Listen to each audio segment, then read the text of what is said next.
everyone, I'm Claire Davis and I'm back with Mental Health Chats, and we have the series on eating disorders. So I would like to welcome 𝗁𝗵𝗲𝘀𝗁𝗲. Hello Hope, how are you going? I'm good, thanks. How are you? I'm very well, thank you. And Hope is going to tell us her story about anorexia recovery. So Hope, would you like to just open up and start with telling us what happened really? Yeah, sure. So I developed anorexia when I was about 12, 13 years old. I had quite a difficult childhood, found it really difficult to engage in emotions, and also was sexually abused when I was about 12, 13. And kind of a combination of all of this meant that I had to find my own ways to cope with things. So for me, that came out in the form of restricting and over-exercising. And the anorexia was just, at the time, it just felt amazing. Like there was no denying that. It just felt like this amazing kind of, I don't know, something that was just keeping me alive, keeping me going, gave me this value, sense of purpose all the time. And I pretty much loved how it made me feel for about the next 4 years. And throughout that 4-year period, I didn't tell anyone about it. I was very secretive. I rebelled an awful lot in my teens as well. So it made it very easy to kind of be doing what I wanted to do out and about. And eventually though, after 4 years, that kind of voice in my head wasn't really making me that happy anymore. But instead, I just felt awful all the time. I felt like I was constantly failing. I felt guilty every time I had anything to eat. And my body image had just got so bad that I just felt so kind of disgusted at myself constantly. And I didn't really know what to do about it. But because I was so embarrassed about everything, because I didn't want to talk about it with anyone, and because I kept kind of hanging on to the kind of goodness that it made me feel at the start, I was like, maybe that will come back. Maybe I can go back to that at some point. So I kept clinging on to that and kind of pushing myself in that sense to just do what it wanted me to do. But then kind of fast forward through that 4-year period and ended up being admitted as an outpatient to CAMHS. And then finally, after 6 months, was admitted to hospital, where I then spent a year in recovery. Wow, Hope. Thank you for being so honest. Right. You've been through such an incredible time. So, and it must have been very distressing talking about it actually. So what's really important for friends, family and yourself if we're going through something like this is for others to be able to spot the signs so that we can help, and also to be able to spot the signs in ourselves. So Hope, have you got any advice on how people could spot them signs in themselves, because you obviously worked it out yourself, and how others can spot the signs? Yeah, so I guess the first thing is it is really difficult. And I think even if you do occasionally spot the signs in yourself, it's really hard then, like the next day you might feel completely different and you might feel like, oh, it's not that big a deal. And particularly with eating disorders, I think we get so fixated on the physical signs. So we're looking out for the weight changes, the BMI, things like that. And actually quite often it's someone has kind of been carrying the illness for so long before we spot any of those visible signs. So I think firstly, like it's really important obviously to not wait until those visible signs, but to look at how someone is behaving around a meal times, whether that's someone looking really distracted suddenly, whether that's someone looking quite agitated, or maybe you know someone who every time you start cooking, they come straight into the kitchen and they're kind of in your face trying to work out exactly what's going in the food, what they're having, and things like that. And then there's change in food patterns, just generally the change in exercise routines. And I think what's really difficult right now is that we live in this society where there is just so much disordered eating, and we've kind of normalized like eating disorder culture. So it means that actually when you do have someone you're worried about, it can feel like you don't know whether you are actually picking up on something really serious, or whether maybe they're just kind of going through sort of a diet or something like that. And I think for me, it's like, as soon as the eating disorder starts to have some control, so it stops you going out with your friends, stops you wanting to go for certain meals and things like that, that's when it's a red flag that actually something isn't quite right. You've just turned on a light bulb for me actually, and I've been training mental health first aid, as people know, for quite some time now, and it's as soon as the eating disorder becomes in control, that was the word you used, wasn't it? In control is a light bulb. And that's a very interesting way of looking at it actually, that the eating disorder is in control of you. So what we want to do is get in control of our healthy eating, really. Yeah. And you also mentioned, Hope, exercise. Mm. So tell me about the exercise side of things, because often we just associate anorexia to people who don't eat. So is there exercise involved as well, or?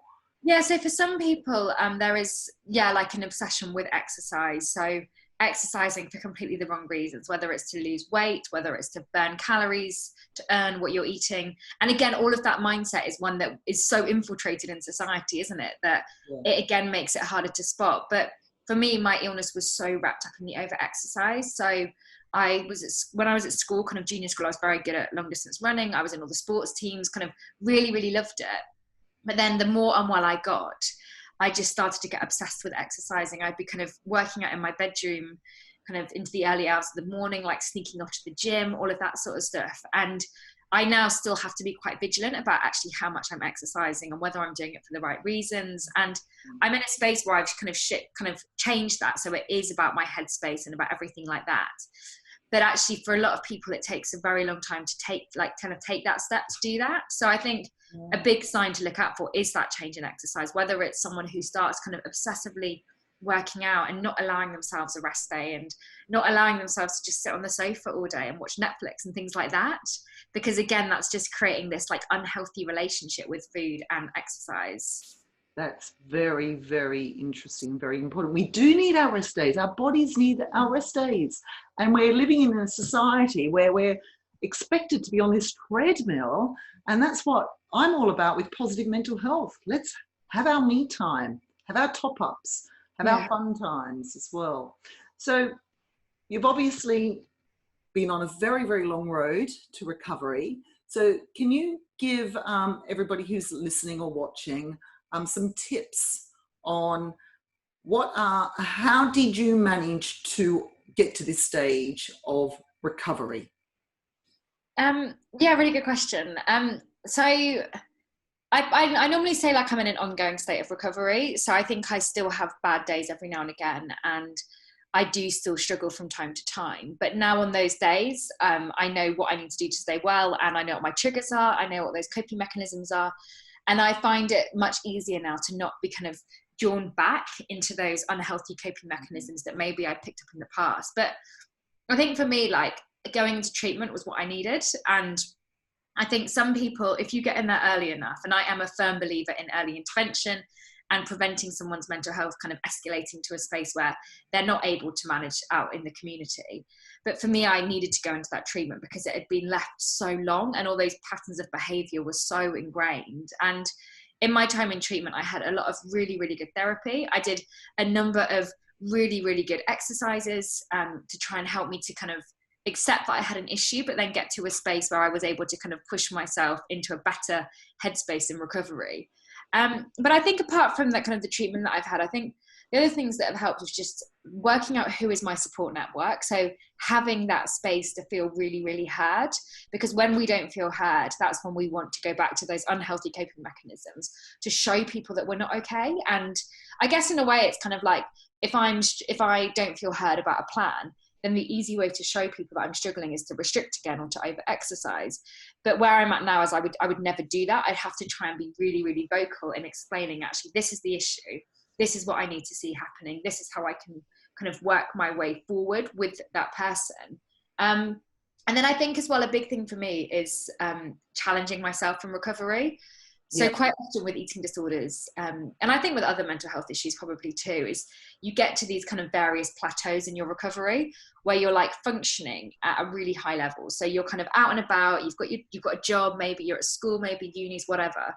And you're functioning at that level where actually the kind of illness isn't really dominating you, but it is still having that impact on your life. So it's stopping you kind of living your life kind of as full as you could be living it if you were in this better space in recovery. And I know for me, like actually I realized this about 4 years ago, that it was still dominating some of my thinking, whether that was kind of going out for dinner and not always getting what I wanted off a menu, or when I was in Sainsbury's, I might be like, oh, I quite fancy some chocolate. Oh no, but my brain doesn't want me to have it. And so I made this like massive effort to actually start to really, really challenge it and really kind of push it and battle it. And yes, it felt uncomfortable, but the more we challenge it and the more we push it, I think the easier it gets. And whilst I am in this ongoing state of recovery, I do really believe that actually, if you get to the root cause of what the issue is, and if you work out what has caused the eating disorder, and if you work through all of that and you take that time to really invest in yourself, then actually you can get to a state where you can fully recover. And